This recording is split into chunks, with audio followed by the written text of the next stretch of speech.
এই ভিডিওতে আমরা এরকম একটা বাটন তৈরি করব। খুবই সিম্পল একটা বাটন।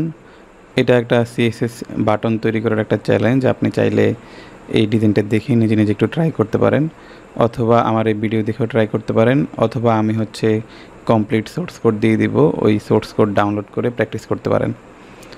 সো এখানে যদি দেখি HTML পার্টটা খুবই ইজি। একটা বাটন আছে, আর এই বাটনের ভিতরে একটা আইকন আছে, এই যেটা একটা আইকন, HBG আইকন।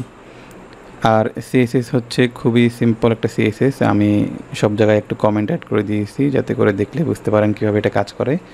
এই ভিডিওতে আমি সিএসএসগুলো সবগুলো রিমুভ করে দিয়ে নতুন করে সিএসএস লেখা শুরু করব। সো আপনি ভিডিও দেখতে থাকেন, ওইখান থেকে সব কিছু বুঝতে পারবেন আশা করি।